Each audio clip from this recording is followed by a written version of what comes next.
여러분, 지금 제가 드리는 이야기를 흘려듣지 마십시오. 매일 챙겨 드시는 보충제, 그중 일부가 조용히 간과 신장을 손상시키고 있다는 사실 알고 계신가요? 겉으로는 피곤하다, 잠을 잘 못 잔다, 기억력이 떨어진다 같은 가벼운 증상으로 보이지만 실제로는 몸속 깊은 곳에서 위험이 쌓이고 있어요. 저는 박서진이라고 하고요. 30년 동안 시니어 영양과 보충제 안전성을 연구해온 박사입니다. 그동안 수백 명의 어르신들을 만나면서 깨달은 게 있습니다. 건강을 위해 시작한 보충제가 오히려 더 큰 문제를 만들어낼 수 있다는 거죠. 특히 우리 시니어 세대는 텔레비전 광고나 주변 지인들의 이야기만 듣고 무분별하게 보충제를 늘려가는 경우가 많습니다. 하지만 이게 정말 심각한 문제예요.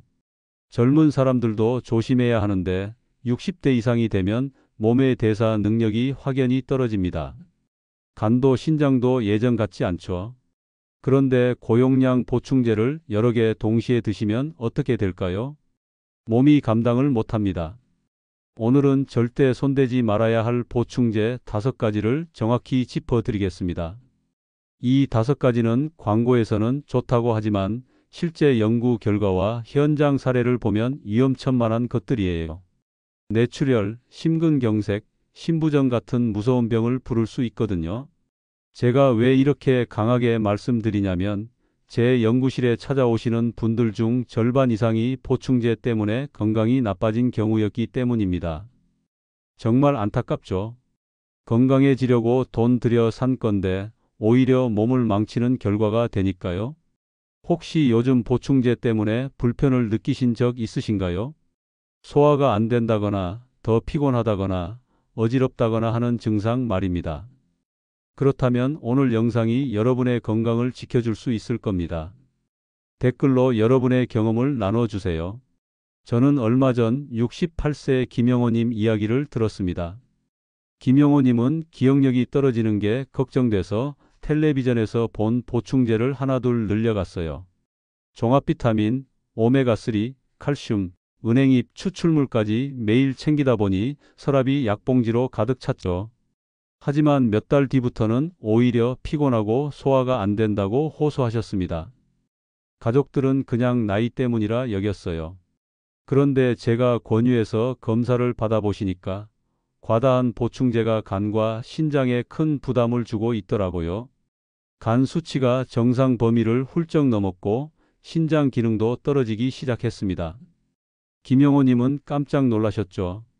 건강해지려고 한 건데 오히려 몸을 망치고 있었다니요. 다행히 제가 보충제를 하나씩 정리하고 식단을 조절하도록 도와드렸더니 석 달 만에 간 수치가 정상으로 돌아왔습니다. 피로감도 사라지고 소화도 편해졌고요. 이렇게 작은 습관 교정만으로도 충분히 회복할 수 있었던 거예요. 이 이야기를 끝까지 들으셔야 전체 흐름을 정확히 아실 수 있습니다. 뒤에 나올 5가지 보충제를 모르시면 여러분도 김영호님처럼 똑같은 실수를 반복하실 수 있거든요. 그러니 끝까지 보시면 왜 지금 당장 습관을 바꿔야 하는지 분명하게 깨닫게 되실 겁니다. 혹시 아직 구독과 좋아요를 누르지 않으셨다면 지금 바로 눌러주세요. 이 채널은 여러분의 건강한 노년을 진심으로 응원합니다. 오늘 이 영상에서 말씀드릴 내용은 여러분의 보충제 관리 방식을 완전히 바꿀 수 있는 중요한 지혜입니다. 이 이야기를 끝까지 듣고 실천하셔야만 진정한 변화를 경험할 수 있어요. 마지막에 나올 단 하나의 습관이 모든 것을 바꿀 수 있습니다. 끝까지 보지 않으시면 가장 중요한 실천법을 놓치게 되니까 제발 채널 이탈하지 마시고 계속 들어주세요. 여러분의 식습관과 보충제 선택을 바꾸는 작은 실천만으로도 충분히 건강이 회복될 수 있는 일이죠. 그래서 이제는 우리 일상에서 건강을 직접 위협하는 보충제 5가지를 하나씩 정확히 짚어보겠습니다. 자, 이제부터 절대 손대지 말아야 할 보충제 5가지를 말씀드릴게요. 첫 번째는 고용량 항산화 비타민입니다. 많은 분들이 피부와 기억력에 좋다고 믿으시죠. 특히 베타카로틴이나 비타민 E 같은 거 말이에요. 그런데 이게 과다 복용하시면 오히려 폐암과 뇌출혈 위험을 높인다는 연구 결과가 있습니다. 북유럽에서 진행된 대규모 연구를 보면요. 매일 베타카로틴을 복용한 흡연 남성들이 폐암 발병률이 29%나 높았어요. 정말 충격적이죠. 항산화 효과를 기대했는데 오히려 암을 부른 겁니다. 비타민 E도 마찬가지예요. 고용량을 장기간 복용하면 출혈 위험이 커집니다. 제가 만난 68세 장민호 님도 그랬어요. 젊음을 유지하려고 매일 비타민 E를 복용하셨는데 정기검진에서 초기 폐암 진단을 받으셨죠. 담배도 안 피우시는데 말이에요. 알고 보니 장기간 고용량 항산화제를 드셨던 게 문제였습니다. 그러니 여러분, 항산화 성분은 알약으로 고용량을 먹지 마시고요. 당근, 호박, 시금치 같은 채소와 견과류로 자연스럽게 보충하셔야 해요. 음식으로 먹으면 몸이 필요한 만큼만 흡수하거든요. 하지만 알약은 한 번에 과도한 양이 들어와서 문제가 됩니다. 반드시 식품 위주로 섭취하셔야 합니다. 혹시 여러분도 젊음을 유지하려고 고용량 비타민을 챙기고 계신가요? 그렇다면 당장 중단하시고 채소와 과일로 대체하세요. 두 번째는 과도한 칼슘입니다. 뼈 건강에 좋다고 믿으시죠? 그래서 매일 칼슘 보충제를 챙겨 드시는 분들이 많아요. 하지만 과하면 혈관을 막아서 심근경색을 부를 수 있습니다. 칼슘이 혈관 벽에 쌓이면 혈관이 딱딱해지고 좁아지거든요. 해외 장기 추적 연구를 보면요. 하루 2000mg 이상 고용량 칼슘을 섭취한 노인들이 심혈관 질환 사망률이 훨씬 높았어요. 특히 운동 없이 칼슘만 드시면 더 위험합니다. 뼈로 가야 할 칼슘이 혈관에 축적되니까요. 제가 상담했던 70세 이은자님이 딱 그랬습니다. 뼈가 약해질까봐 매일 2000mg을 드셨는데 어느 날 갑자기 가슴이 조이고 호흡이 곤란해져서 응급실에 실려 가셨어요. 진단은 심근경색이었죠. 혈관이 칼슘 때문에 막혀 있었습니다. 그러니까 칼슘은 멸치, 두부, 요거트 같은 식품으로 우선 보충하시고요. 햇볕을 쬐면서 걷기 운동을 하셔야 해요. 운동해야 칼슘이 뼈로 제대로 갑니다. 보충제는 혈액 검사로 부족이 확인될 때만 제한적으로 쓰세요. 혹시 뼈가 약해질까 걱정돼서 칼슘을 과하게 챙기고 있진 않으신가요? 그렇다면 지금 당장 용량을 줄이시고 운동부터 시작하세요. 세 번째는 은행잎 추출물입니다. 많은 분들이 기억력과 치매 예방에 좋다고 믿으시죠? 광고도 많고 선물로도 자주 주고받잖아요. 그런데 실제 연구에서는 효과가 없었습니다. 놀랍죠? 미국에서 진행된 대규모 연구를 보면요. 3,000명이 넘는 노인들을 6년 동안 추적했는데 은행잎 추출물이 치매 예방에 전혀 도움이 되지 않았어요. 그럼 왜 계속 팔까요? 광고 효과 때문입니다. 사람들이 믿으니까 팔리는 거죠. 더 큰 문제는 부작용이에요. 은행잎 추출물은 혈액을 묽게 만듭니다. 그래서 아스피린 같은 약을 드시는 분들이 함께 복용하면 출혈 위험이 엄청 커져요. 제가 만난 72세 김성호 님이 그랬습니다. 기억력에 좋다고 은행잎 제품을 꾸준히 드셨는데 평소 아스피린도 함께 복용하셨거든요. 어느 날 넘어지셔서 머리를 살짝 부딪혔는데 뇌출혈이 발생했어요. 작은 충격인데도 피가 멈추지 않았던 거죠. 그러니 기억력은 은행잎이 아니라 녹색 채소, 생선, 올리브유 위주의 식단으로 지키세요. 그리고 두뇌 활동을 생활 속에서 꾸준히 하시는 게 훨씬 효과적입니다. 책 읽기, 퍼즐 맞추기, 대화 나누기 같은 거요. 특히 혈액을 묽게 하는 약을 드시는 분들은 은행잎 제품을 절대 함께 복용하지 마세요. 출혈 위험이 너무 큽니다. 혹시 기억력에 좋다고 은행잎 제품을 선물 받아 꾸준히 드시고 계신가요? 그렇다면 지금 당장 중단하시고 전문가와 상담하세요. 네 번째는 단백질 파우더입니다. 근육 유지에 좋다고 믿으시죠? 요즘 노년 근육 관리가 중요하다는 이야기가 많이 나오니까 단백질 파우더를 찾으시는 분들이 늘었어요. 그런데 이게 시니어 신장에는 큰 부담이 됩니다.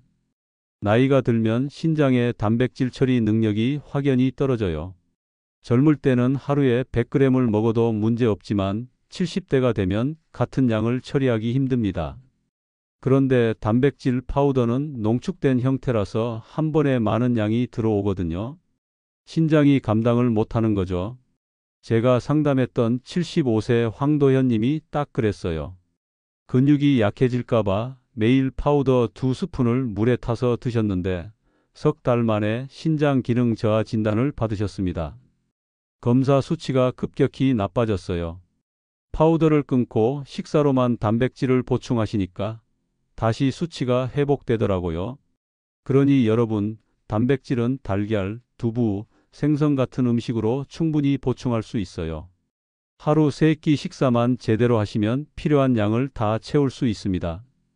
파우더만 의존하지 마시고 반드시 식사와 운동을 병행하세요. 운동 없이 단백질만 늘리면 근육이 아니라 지방으로 쌓입니다. 혹시 근육이 약해질까 두려워 단백질 파우더에 의존하고 계신가요? 그렇다면 파우더보다 제대로 된 식사와 걷기 운동부터 시작하세요. 5번째는 종합 비타민입니다. 많은 분들이 한 포로 모든 걸 해결한다고 믿으시죠? 그런데 이건 착각입니다. 종합 비타민은 성분 중복과 상호작용이 많아요.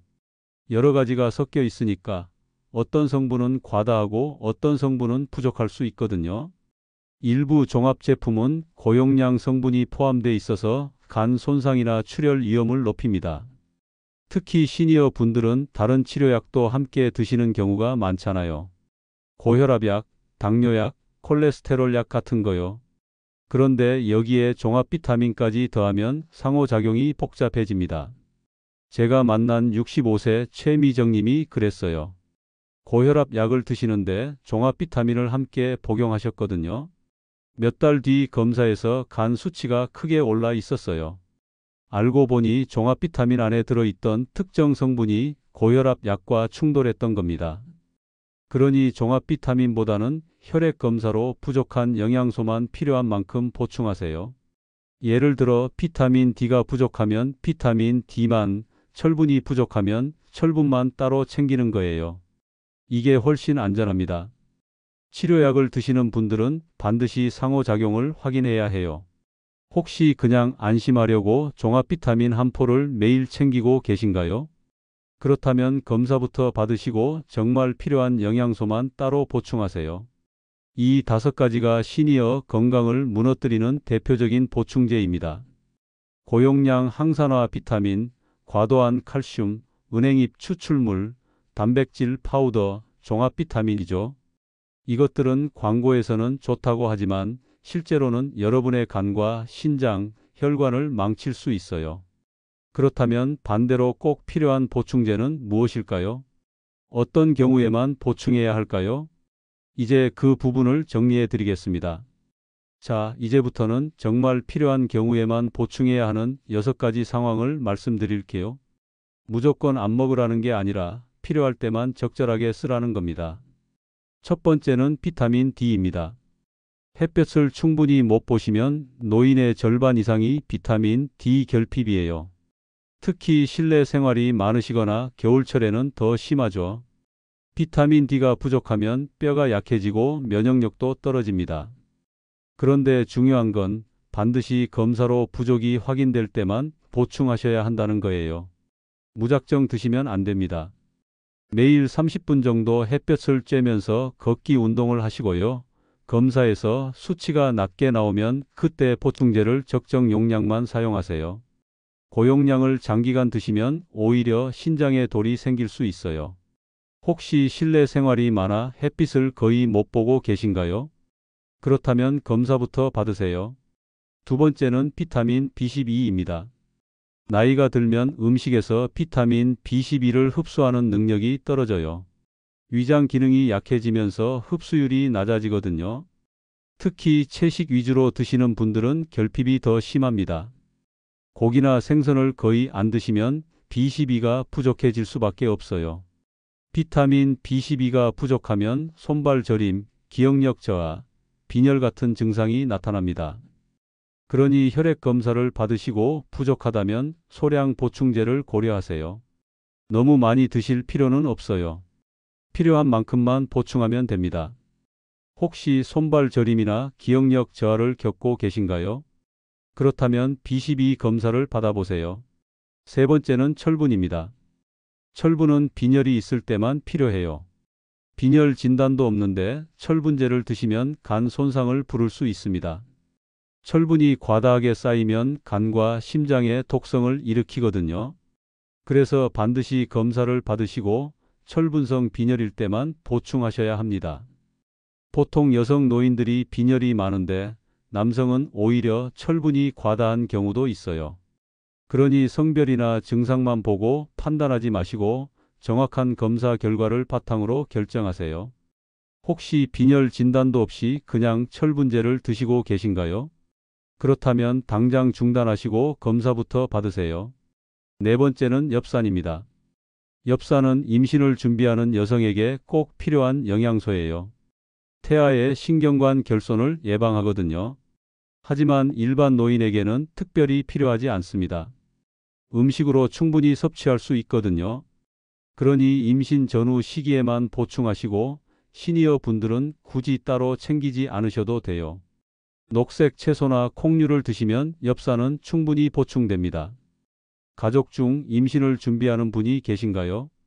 그 분에게만 권해주세요. 다섯 번째는 오메가3입니다. 생선을 충분히 드시지 않으면 오메가3가 부족할 수 있어요. 오메가3는 심장 건강과 뇌 건강에 도움이 되거든요. 하지만 주의할 점이 있습니다. 혈액을 묽게 하는 약을 드시는 분들은 오메가3를 함께 복용하면 위험해요. 출혈 위험이 커지거든요. 일주일에 생선을 2번 이상 드시면 굳이 보충제가 필요 없어요. 고등어, 삼치, 연어 같은 생선을 드시면 충분합니다. 하지만 생선을 거의 안 드시는 분들은 소량의 오메가3 보충제를 고려해 볼 수 있어요. 생선을 거의 안 드시는 편인가요? 그렇다면 일주일에 2~3번은 생선 요리를 드세요. 여섯 번째는 칼슘입니다. 아까 과도한 칼슘이 위험하다고 말씀드렸죠. 그런데 정말 부족한 경우에는 적절하게 보충해야 합니다. 중요한 건 식사로 충분하면 추가 보충이 필요 없다는 거예요. 멸치, 두부, 우유, 요거트 같은 음식을 드시면 칼슘은 충분히 섭취할 수 있습니다. 그런데 운동이나 햇빛 없이 칼슘만 드시면 혈관에 축적돼요. 그러니 반드시 검사로 부족할 때만 사용하시고 운동과 햇볕을 함께 챙기세요. 걷기 운동을 하루 30분만 하셔도 칼슘이 뼈로 제대로 갑니다. 혹시 그냥 뼈에 좋다 해서 무조건 칼슘을 챙겨 드시고 계신가요? 그렇다면 운동부터 시작하세요. 이렇게 6가지 상황에서만 필요한 보충제를 구분해서 쓰는 게 건강을 지키는 현명한 길입니다. 비타민 D, 비타민 B12, 철분, 엽산, 오메가3, 칼슘이죠. 이것들도 무조건 먹는 게 아니라 검사 결과와 생활 습관을 고려해서 필요할 때만 적절하게 보충하셔야 해요. 보충제는 마법의 알약이 아닙니다. 부족한 부분을 채워주는 보조수단일 뿐이에요. 가장 중요한 건 제대로 된 식사, 꾸준한 운동, 충분한 햇볕입니다. 이 세 가지만 제대로 하셔도 대부분의 보충제는 필요 없어요. 이제 마무리로 오늘 내용을 정리해 드리겠습니다. 오늘 제가 전한 내용, 잘못된 상식과 올바른 관리 방법의 차이는 분명합니다. 많은 분들이 보충제를 건강지킴이라고 생각하시죠. 텔레비전 광고에서도 그렇게 말하고 주변 지인들도 추천하고요. 하지만 실제로는 전혀 다릅니다. 잘못 관리하면 보충제가 뇌출혈, 심부전, 심근경색 같은 심각한 결과를 부를 수 있어요. 고용량 항산화 비타민은 폐암 위험을 높이고 과도한 칼슘은 혈관을 막고 은행잎 추출물은 뇌출혈을 유발할 수 있습니다. 단백질 파우더는 신장을 망가뜨리고 종합 비타민은 간 손상을 일으킬 수 있죠. 하지만 반대로 제대로 관리하면 보충제 없이도 건강한 노년을 오래 지킬 수 있어요. 식사와 운동, 햇볕만으로도 충분합니다. 당근, 호박, 시금치 같은 채소로 항산화 성분을 보충하고 멸치, 두부, 요거트로 칼슘을 채우고 달걀, 생선으로 단백질을 섭취하세요. 그리고 매일 30분씩 햇볕을 쬐면서 걷기 운동을 하시면 됩니다. 이렇게만 하셔도 대부분의 보충제는 필요 없어요. 정말 부족한 부분만 검사로 확인하고 필요할 때만 적절하게 보충하시면 됩니다. 비타민 D, 비타민 B12, 철분, 오메가3 같은 것들 말이죠. 하지만 이것들도 무조건 먹는 게 아니라 반드시 검사 결과를 바탕으로 결정하셔야 합니다. 제가 드리는 오늘의 한 가지 제안은 이것입니다. 지금 당장 서랍에 있는 보충제를 꺼내어 5가지 질문을 스스로에게 던져보세요. 첫째, 이 보충제가 정말 필요한가? 검사 결과로 부족이 확인됐나요? 둘째, 이 보충제가 안전한가? 다른 치료약과 상호작용은 없나요? 셋째, 이 보충제를 음식으로 대체할 수 있나? 채소, 생선, 두부 같은 음식으로 충분히 보충할 수 있지 않나요? 넷째, 이 보충제를 얼마나 먹고 있나? 권장량을 넘지는 않나요? 다섯째, 이 보충제를 왜 먹기 시작했나? 광고나 지인 추천 때문은 아닌가요? 이 5가지 질문에 답하시면서 정리해 보세요. 정말 필요한 것만 남기고 나머지는 과감히 버리세요. 그게 건강을 지키는 첫걸음입니다. 저는 30년 동안 수많은 어르신들을 만나면서 깨달았습니다. 건강은 알약이 아니라 생활 습관에서 나온다는 걸요. 제대로 먹고 꾸준히 움직이고 충분히 쉬는 것. 이게 진짜 건강 비결입니다. 보충제는 정말 필요할 때만 보조수단으로 쓰는 거예요. 다음 영상에서는 보충제 없이도 건강을 유지할 수 있는 생활 습관 비밀을 알려드리겠습니다. 어떤 음식을 언제 얼마나 먹어야 하는지, 어떤 운동을 얼마나 해야 하는지 구체적으로 말씀드릴게요. 시니어 분들이 실천하기 쉬운 방법으로요. 오늘부터 건강기능식품을 제대로 알고 사용하겠습니다. 이 한 문장을 댓글로 남겨주시면 더 많은 분들이 함께 실천할 수 있을 겁니다. 여러분의 다짐이 다른 분들에게 용기가 됩니다. 댓글로 여러분의 생각을 나눠주세요. 건강은 하루아침에 만들어지지 않습니다. 하지만 오늘 하나를 바꾸면 내일은 2개를 바꿀 수 있어요. 그렇게 작은 습관들이 모여서 건강한 노년을 만듭니다. 여러분 모두 건강하시고 다음 영상에서 또 뵙겠습니다. 감사합니다.